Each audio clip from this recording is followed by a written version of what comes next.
Hi, I'm Tahlia. And I'm Zach. Welcome to our Real Talk Spiritual Podcast. We are two psychic mediums who have joined forces for one ultimate goal, which is to heal the collective one piece at a time. If you're new, thanks for joining. If you're returning, welcome back. We acknowledge that we are recording on Ghana country today. This is piece 6 and part 2. So this is a 2-part episode. If you were with us last week, you would have seen part 1. If you're not with us last week, you might want to go back and check out that episode before you watch this one. It doesn't really matter if they're not in order. We're just following on from the same topic. Yes, and to recap a little bit, last time I gave it a bit of an explanation on what a past life regression was. We went through one of Tahlia's past lives that she actually went through herself in session with me through the past life regression. Today, being part 2, we're going to be going through the second past life, which was actually the first past life that Tahlia experienced in the session.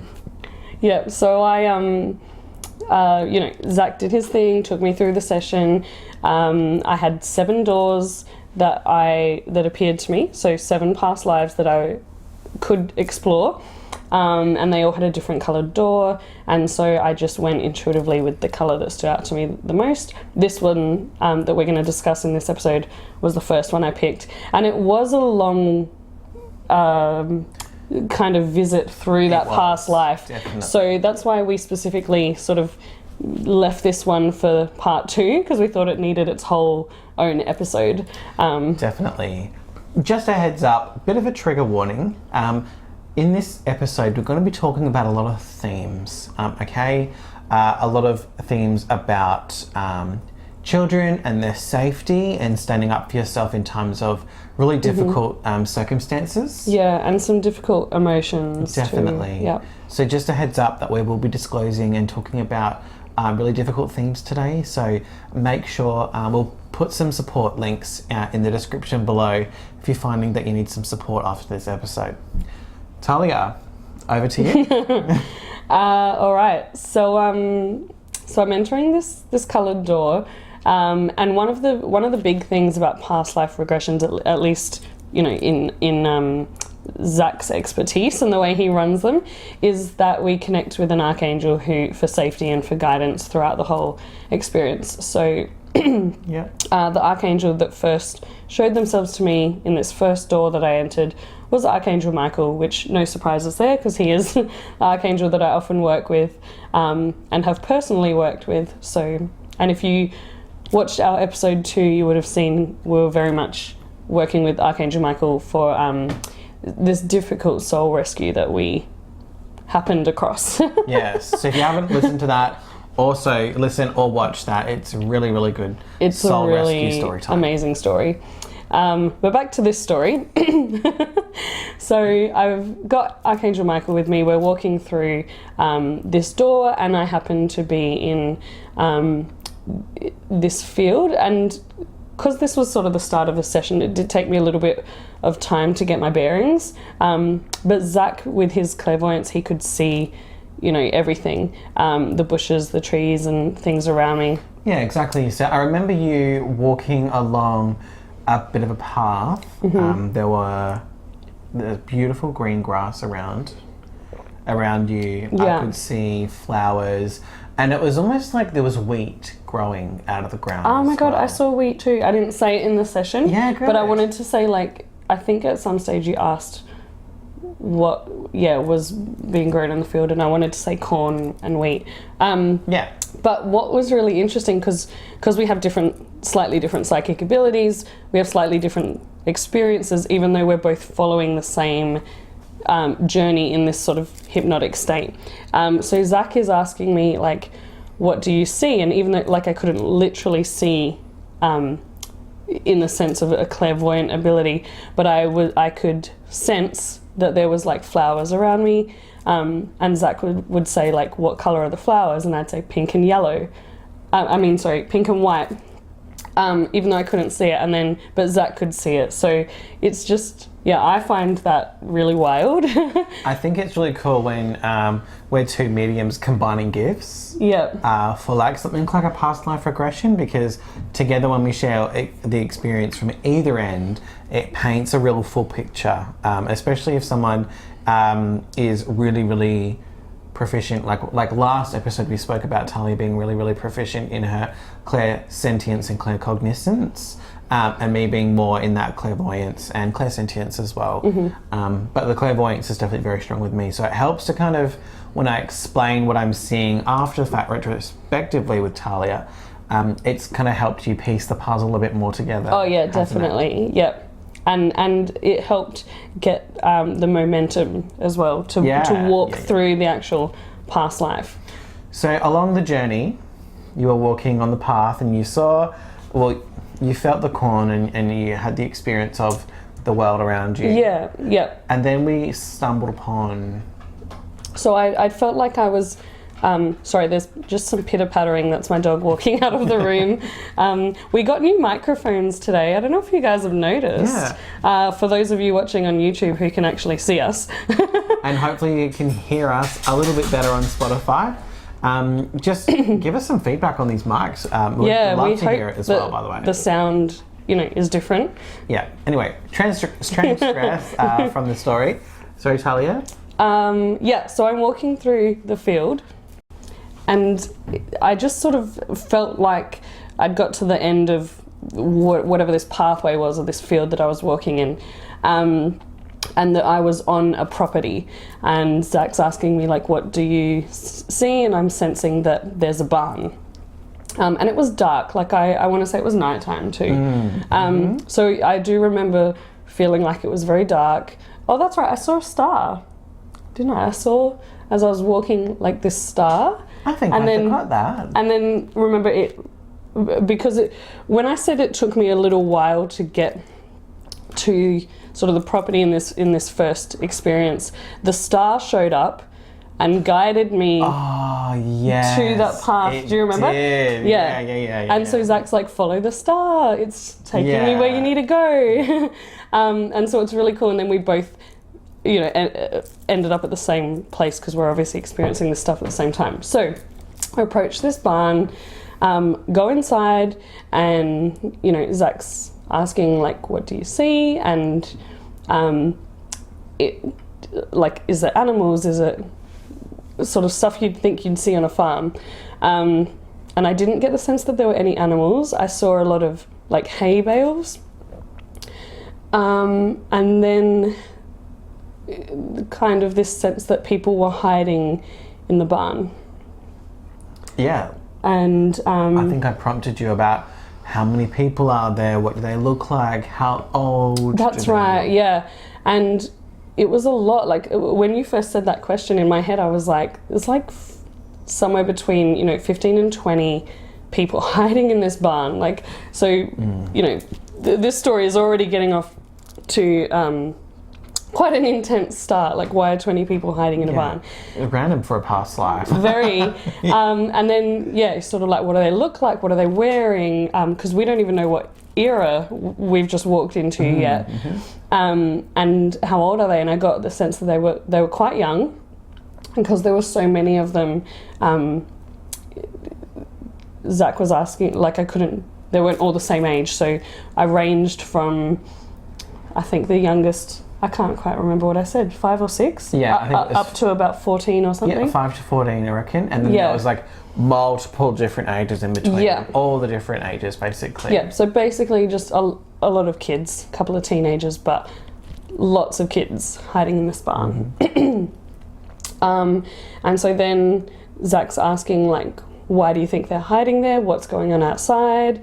And I didn't get the sense that it was like war or anything like that. It wasn't that kind of situation. It was actually quiet outside. Like, the property was safe in that moment. And it was a still night. I remember in this past life, it felt very still, and it felt very like barely a breeze, almost like the coolness of the breeze. You could feel it, but it was very almost eerily quiet. They're eerie. Yeah, almost eerily quiet. Yeah. But certainly no immediate threats. No. So, you know, we slowly approach these kids. Only a few of them sort of peeked out their heads around the hay bales when they noticed that so my character that I was watching in the past life, not me, had walked into the barn, and so they're showing themselves a little bit, peeking through the hay bales. So I got a few of them out. I got to talk to them a bit, and I can't quite remember that. It was bit. Because all the kids kind of came out when they were hiding, and you were asking them questions like, "How did you get here? Are you hiding? Like, are you scared?" You know, all of this kind of stuff. And then they, from like your recollection of it, it was like, yes, we're hiding. They're not sure from who they're hiding from. There was like adults that were kind of looking for them, and then we kind of fast forwarded, didn't we? Yeah, we must have, because I can't. Oh, that's right. Yeah, you did actually take that step, because we'd got as far as I knew they were hiding from something. I asked, once I sort of built trust with the ones that I was talking to, I asked them to ask the rest of the kids to come out, and then we realised just how many were here. Yeah. And so it was at that point that Zach sped up the timeline by about 6 months, because, you know, of course, we have to get through the story to the point where the lesson is. So sped up the story by 6 months, and he's like, okay, where are you and the kids now? And I'm seeing myself in, oh wait, we haven't identified me yet. That's the big twist, guys. Yes. So as we were sort of walking into the barn, I could get the sense that my energy was quite masculine. And obviously energy is energy. We all have feminine and masculine energies. That doesn't specifically mean that my gender was male. I could have had a female character in this lifetime with a masculine energy, but in this case it was a masculine energy that also felt like a man in that lifetime. So yes, I was a farmer on this property. I was on my own. So again, that was, you know, this pretty interesting stuff. Like we wouldn't have guessed this. And I was quite young, like probably similar age to what I am actually in this life. But a farmer. So yeah, that's who I was. So that's when I walked into this barn, that's who the kids were talking to. Yeah. So we sped up this timeline, and I'm saying to Zach that, you know, we're all living in this house, we're all really happy. I've got, you know, help and company on this farm where I've been by myself. And so the kids all had their allocated jobs. Everyone had a purpose. It was like a family. It was like this massive sort of blended family, which was quite cool. And then the event happened. Yeah, and then it takes a turn, doesn't it? Yeah, so this is where sort of the trigger warning stuff is going to come in. Yeah. It may be confronting for some of you. If that happens, of course, you know, you don't keep listening if it makes you feel uncomfortable. Yeah, absolutely. So I think we started with Tahlia. You were like hearing or seeing, or you're sensing at least in that past life that something was approaching the property. Yeah, right? so it was like an evening one day, so it was getting to night time. So we're mostly all inside, and the adults that the kids were originally hiding from had somehow located them, or they'd just been searching all nearby properties and they happened to come upon the property where the kids all were. Yeah. So there was about 5 adults coming to the house, and just me and all these kids. And so, yeah, this sort of eerie feeling is starting to come in. I had every intention of obviously protecting these children. They'd become my family, they were in my care, they trusted me, and more than anything I wanted to protect these children from these people that clearly had bad intentions. They meant harm to these kids, and the kids were scared of them. Yeah. But I'm only one person, and there are 5 people with weapons coming to my house. Yeah. So it was really confronting to watch this past life unfold, because I watched myself be totally helpless in this situation while and you know, most of the kids were hiding in the house, but the adults did force their way into the house, and they did grab a handful of children. So they took about 5 kids from me that night, and while this was happening, I'm just feeling totally helpless. All the intentions were there, all the emotions were there, but my body physically didn't even move. Like I felt like I was just standing there watching this all happening around me, and there was nothing I could do, and I was just crying. So my male self that this is happening to was just beside themselves while this was all going on. And we could see it. I could see it happening through the clairvoyance, right? And throughout this entire time, I was saying, you know, through the guidance of your archangel, you know, reminding you that you're safe, having a look and seeing this movie play out in front of you, as a male in the past life, we were able to see, I was able to see this real broken down man. Basically, he appeared to me with like a mousy brown hair, wearing just regular farmer clothes, and he just felt so defeated. And I really felt for that past life aspect that you were going through. Yeah, so it was like seeing like a reawakening of your chakras, and they first, unfortunately, what we saw was before they were able to be reopened, they were all closed off from your crown, third eye, and most importantly, your throat chakra as well. Yeah. You know, and Tahlia's got a little bit of a cough at the moment, guys. Yeah, I am getting over a cold, but as soon as you said throat, yeah. Oh no, yeah, and your heart chakra, and your solar plexus, that confidence, that self-love, that I can do this, the gusto, that was kind of gone in your past life. I just didn't have the courage that was required in that situation to take a stand for these kids. So it was super defeating, and all the emotions that were coming out, I don't think my character or that version of me would have experienced that depth of emotions before. So it really opened something up for that version of me. It's almost like it was the first time you had felt emotion in that lifetime, and it was something so extreme. And we were looking at this with a lot of, with just letting the lifetime play out in front of us. No judgment at all about what the actions or inaction was happening for these kids, because it was all for the greater learning to bring it back into the present. So then after this, it was almost like a few days had passed. Yeah, it was another time skip. Yeah, it was another time skip, wasn't it? And you picked yourself up, and we were able to see that Tahlia's male aspect picked himself up, and basically got in the car with the kids. Yeah, because I still had all these kids help, right? to look after. Yeah.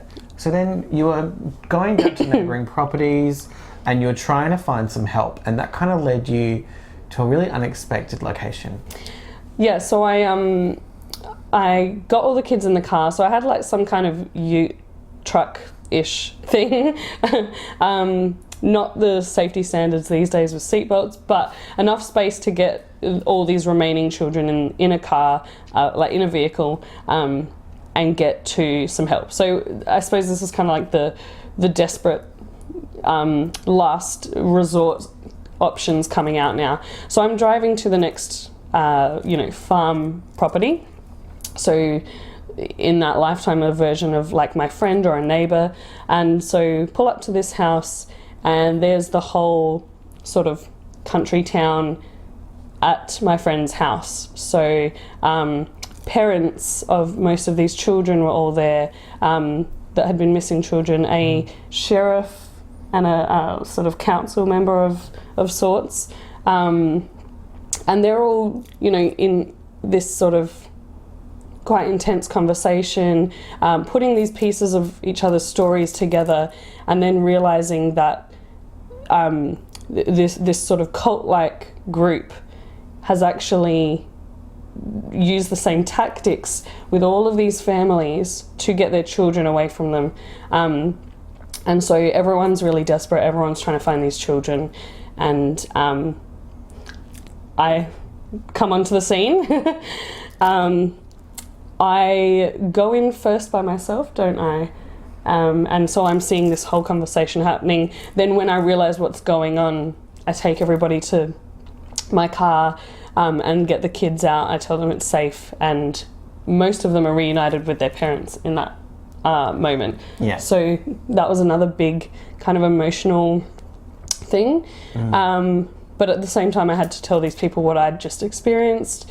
Mainly my friend and the sort of sheriff and the council members. Because there were still 5 kids missing, right? Yes. Yeah. And so then we noticed that there's a collection of parents of these still missing 5 children, to one side looking, again, awfully beside themselves. So we all kind of come up with this game plan, and this is where some kind of magic happens, and I suddenly find the courage that I was lacking in the first experience.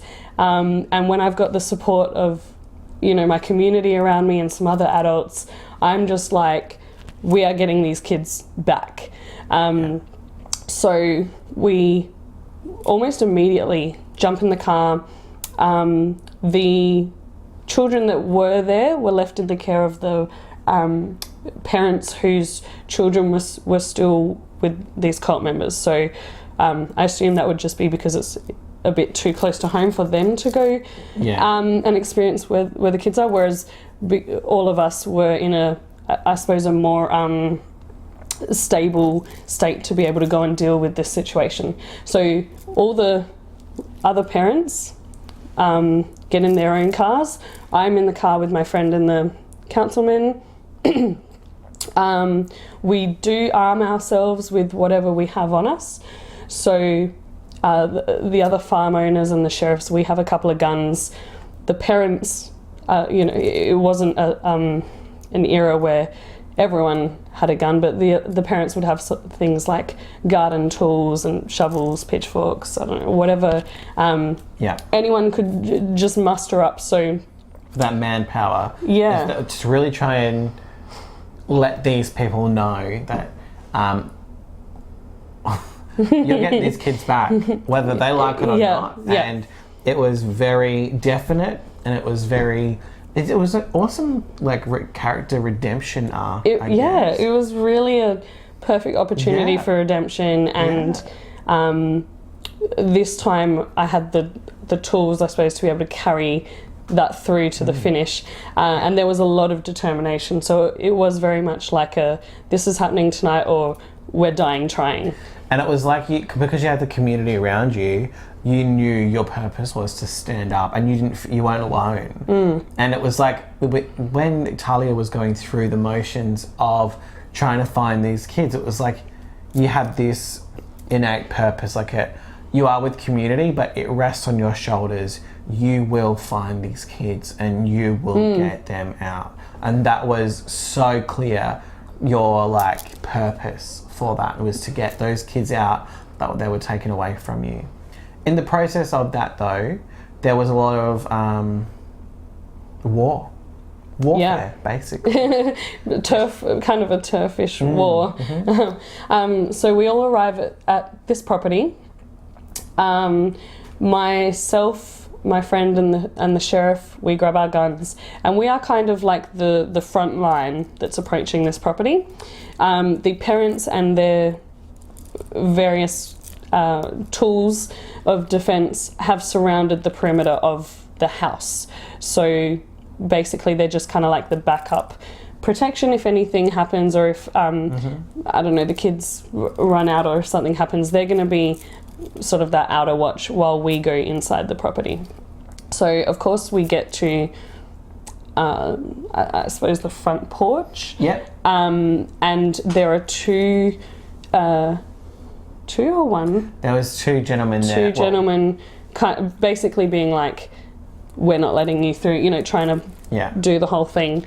And you're basically like, no, let me through. Okay, not a problem, I'm just going to kill you, and you basically just kill them. Yeah.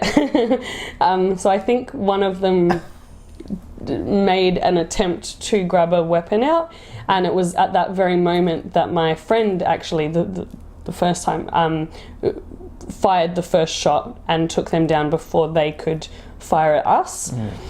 And yeah, so there is a bit of violence in this part of the story, and I'll probably skip over like some of the real details, but basically we had to kill these guys to get inside this house and get our kids back.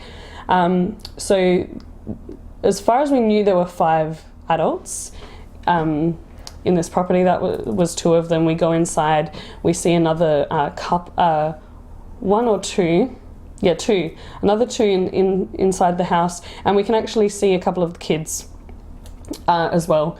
So again, they're being very combative, saying we are not going to let you take the kids back, rah, rah, rah, rah. And this time we're just like, we did it at the front porch, and we're going to do it here. And we're just like, it gets violent. So some shots are fired.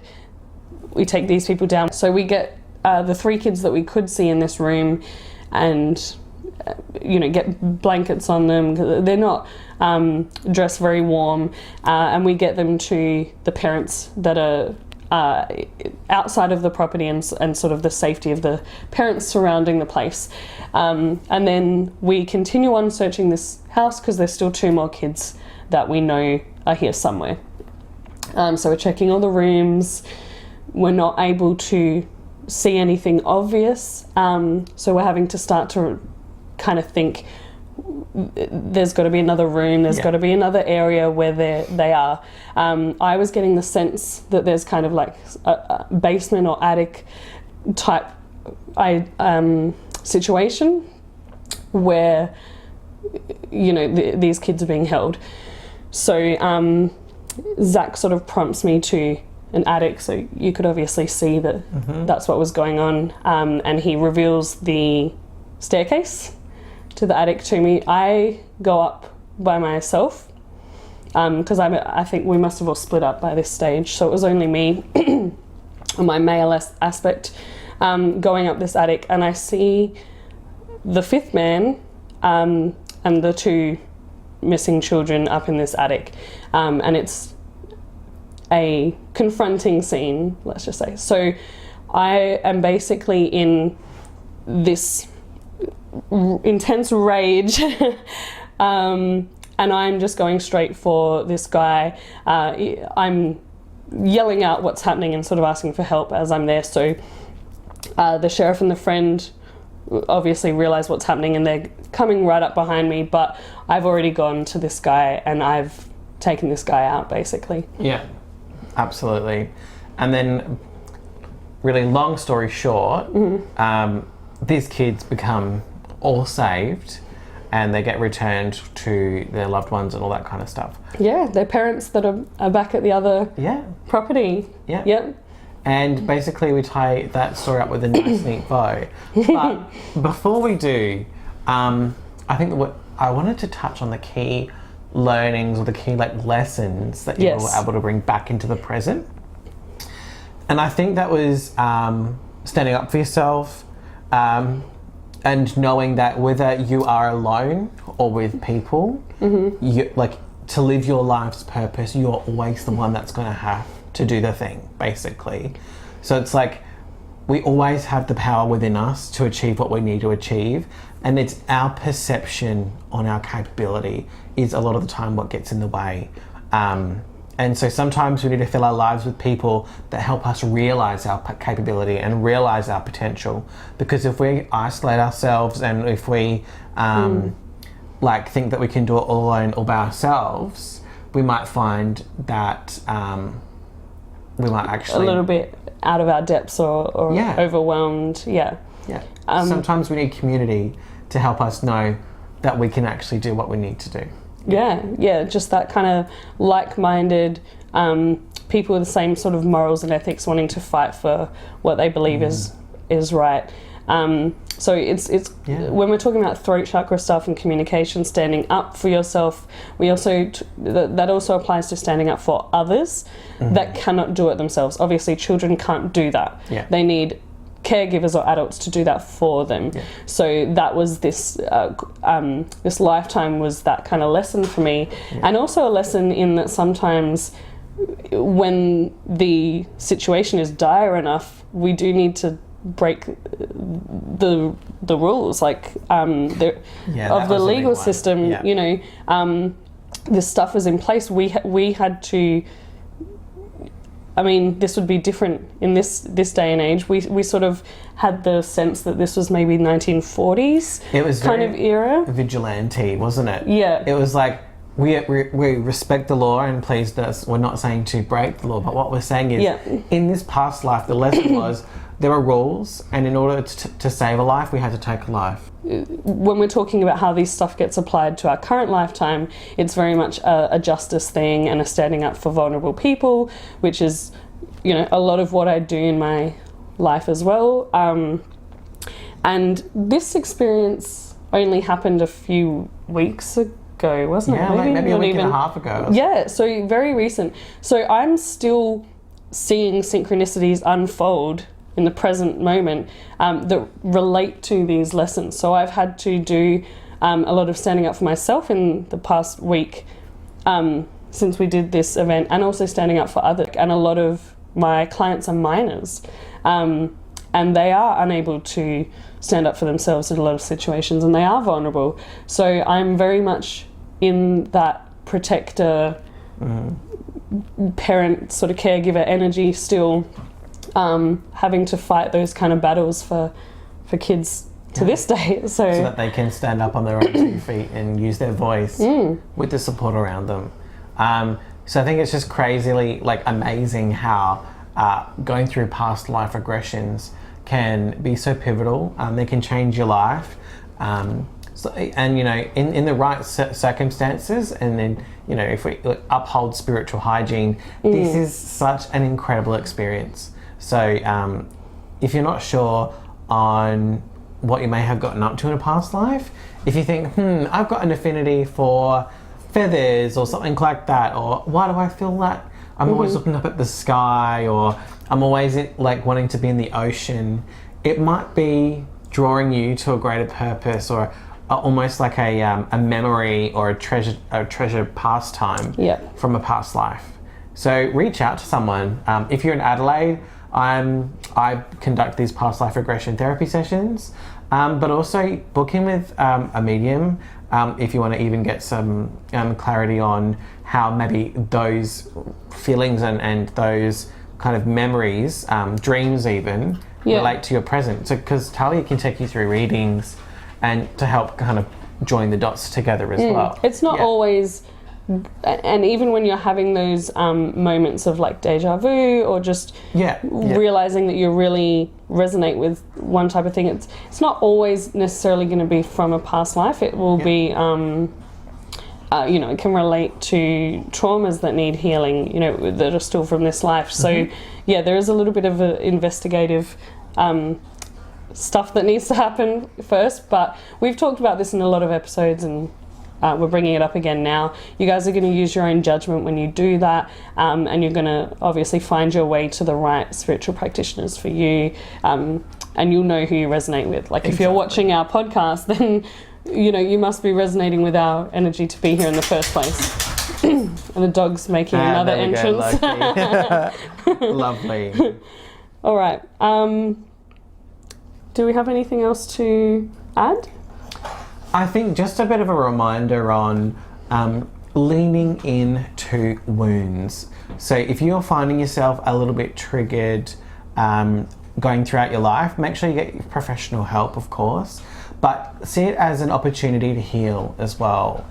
Because the more that we, I suppose, lean into uncomfortable emotions and lean into difficult situations, the more that we process those feelings and can take learnings from it and separate ourselves from the immediate trauma, the more that we can take lessons from it.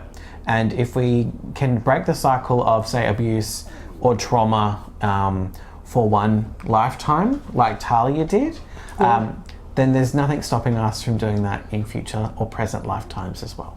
Yeah, and we also want to mention again, we went over this in part 1, but this is a separate episode, so we're going to have to mention it again. Do not try this at home. You do not necessarily know what you're walking into. You're traveling to basically other dimensions, and so you're dealing with a lot of other energies that can potentially infiltrate these sessions. So yeah, there's a way. Let me just fix the camera there. Thanks, guys. So yeah, there's a way to do this where you want to show responsibility and spiritual hygiene and things like that. So definitely go to a professional, like Zach said. Obviously, he's offering them, and he has quite a foolproof system in place that makes it very comfortable and very safe. Beautiful. Well, I think that's it for this episode, guys. That is it. So again, our websites and links are in the description below. We have a couple of references that may help you if you're dealing with any issues that we've mentioned in this episode, and if that triggers anything for you guys. We also have a Facebook group. It's called Inspired Guidance Podcast, and that is where we post updates. We have discussions. Every now and then we'll post a poll and get your feedback, get some questions, some topic ideas. So yeah, we like to stay in touch through there. And yeah, don't forget to like and subscribe. Show us your support. It does help us to be able to keep releasing these episodes and helps our channels grow. Thanks so much, guys. Take care, and we'll see you next Thursday.